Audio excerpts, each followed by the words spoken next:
Hello everybody, welcome back to the channel. The list is in. I have the 9 books that you picked for me to read. Will I find a 5-star book or more in this list? I'm really hoping that I do. All right, let's see what you picked for me.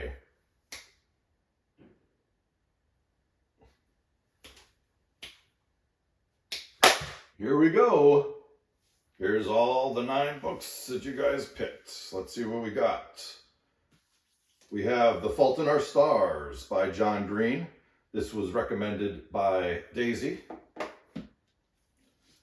We have A Good Girl's Guide to Murder by Holly Jackson. This is recommended by a young girl, a book and a vlog. She also has her own book review channel on YouTube. We have Me Before You by Jojo Moyes. This was recommended by Ranjan. And we have The Fellowship of the Ring by J.R.R. Tolkien. This was recommended by Book Lover. This is a big one. This is large print, but man, this thing is old. We have The God of the Woods by Liz Moore. This was recommended by Ralphie. I've heard a lot of good things about this book. I'm looking forward to this. I think I had this on my TBR list before it was picked. We have Lucia Lucia by Adriana Trigani, recommended by Amy. And we have The Yankee Years by Joe Torre. This was recommended by Rob. This is a big boy, 400 pages.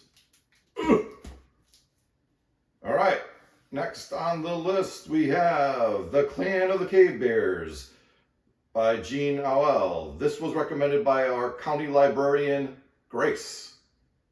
And I was telling my mom about this book, not thinking that she's ever heard of it, and she read the whole series and loved them. The only one that she has not read is the last one.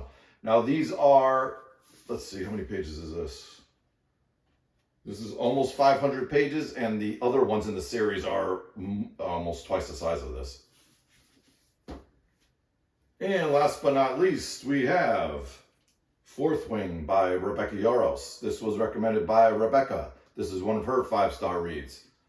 And I'm really looking forward to this one also. I'm looking forward to all of them just to see my take on what your 5-star books are. And hopefully, I'm hoping, here's my goal. I want at least, let's go with, I was going to say 4. Let's go at least 3 of these books to be 5-star reviews, because you guys have not met the 5-star dancer yet. That is a thing. Let's see if he comes out. I don't know if he will or not. But yeah, these are all the books. I'm really looking forward to reading them all, and I have a lot of work to do. I'm hoping to get these done by next month at this time.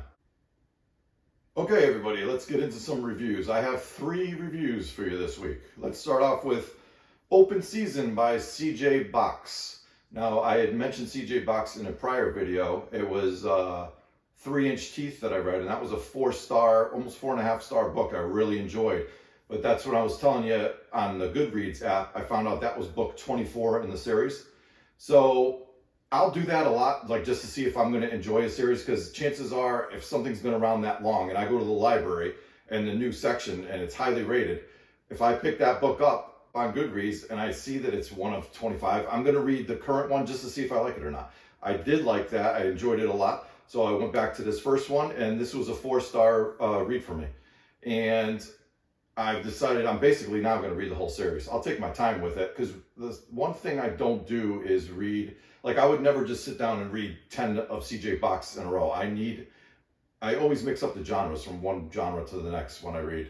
Just like fantasy books, I wouldn't read 2 fantasy books back to back. That's just how I am. So in Open Season, it's the main character is Sam Pickett. He is the main character through the whole series. And he's a game warden in Wyoming, and he's really a by-the-book warden. And of course, there is troublemakers, and there's not law-abiding citizens, and that's where Joe Pickett comes in, and he's got to solve a lot of problems that are going on. And this one, without any spoilers, basically the plot of this one is they're trying to put a pipeline in through some of the BLM land, and that's the land where he's a warden, and they're just trying to do their political things to get the the pipeline passed. So that's basically the gist of that one. And I currently got his second book from the library, so I'm really looking forward to that. Next, we have a nonfiction book, I'll Be Gone in the Dark. This is written by Michelle McNamara. Now, unfortunately, Michelle passed away during the writing of this book, but her husband, Patton Oswalt, who I knew from King of Queens as the brother, he was her husband, and he actually finished the book for her. He had compiled all of her notes from, and all the loose ends from parts of the book that she did not finish, and he basically made a book out of it. Also, Gillian Flynn, who I have a book of his, Gone Girl, somewhere here, helped out with the book also, and he did a beginning part to that book. I rated this book 3.5 stars. I really did enjoy it. And the funny thing about this book, I was at the library getting ready to check out some books, and I looked over and there was a stack of 6 or 7 of these books, and there was a sign. This was one of the library's book club books. So I'm like, well, if they picked this book, it's got to be good. And I got it. And yeah, 3.5 stars. It was a good read. I mean, some of it was monotonous. Michelle was the author of a website called True Crime Diary. And what got her into true crimes, and basically she wanted to try and get involved in solving cold cases, was when she was a teenager growing up, her neighbor, part of an unsolved crime, and that spiked her interest. And ever since that early age, she's always had a fascination with cold case files and trying to solve them. Now, the interesting thing about this, basically the crimes that are written in this book happened back in the 70s, and it was all a cold case, and she did so much research into this and had so many timelines and other things, and she was actually given case files by LA County PD. That's how good of a job and how thorough she was with her, like, if you will, private investigation of this case. So I think you'll enjoy it. I would give that one a try. All right, and lastly, we have Challenger. This is also nonfiction. This was about the space shuttle back in 1986 that blew up right after launch. Netflix had a series on this that I watched, and I found it very intriguing and informative. And a lot of things from that video I didn't know about the shuttles. That spiked my interest, and I wanted to get the book, hoping that it would go into more depth about really what happened, and it does. And also, what's good about this, I thought it was just going to be about the Challenger, but this is about from the very beginning of space travel, from, I believe it was Apollo, all the way to the end of this space program, which was Columbia or Discovery. I think it was Columbia. And I mean, it goes through everything, and it's just so hard to believe how people can be so lackadaisical and almost treat humans as guinea pigs. And a lot of what I've read in the reviews and from people that I've talked to would say, well, the astronauts knew how dangerous that is. I mean, basically, they're strapped in, and they're strapped into a top of a rocket and go into space. And I agree with the fact that, yes, they know how inherently dangerous it is, and they accept the risks.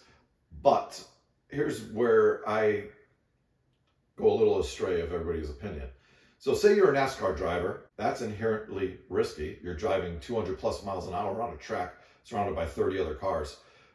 So you know the dangers in that you know what you signed up for. But what if the mechanic of the car knew something was wrong with the car, making your risk much more greater, but didn't share that risk with you? And that's where my problem comes with that. Because, yeah, I know that this is dangerous, but I want to know how dangerous. I want to know everything. Now, if you tell me, hey, there's a loose sway bar on this car that you have a 75% chance of your wheel falling off in the middle of the race and you're crash into a wall at 200 miles an hour. Well, now I'm going to go back and I'm going to think of that, and I'm going to put that into the equation of, well, is this risk going to be worth the reward? And I feel that that was my main issue with the NASA from the very beginning with Apollo all the way through even Columbia. That's my big issue. It's like, you can't be keeping astronauts in the dark about how this is much more dangerous than they think. And so, yeah, I gave that book a 4-star read. It's very interesting. I highly recommend that. Next week, we have the 9 books that you picked for me to read. And I'm really looking forward to that. And yeah, I'm already starting to read one of them. And my goal, like I said last video, I want at least 3 5-star books. I want to introduce you to the 5-star dancer. You don't want to get introduced to the 1-star guy, because that guy's evil. So let's not do that. Let's keep them 5 stars and above. All right, until next time, everybody, keep on reading.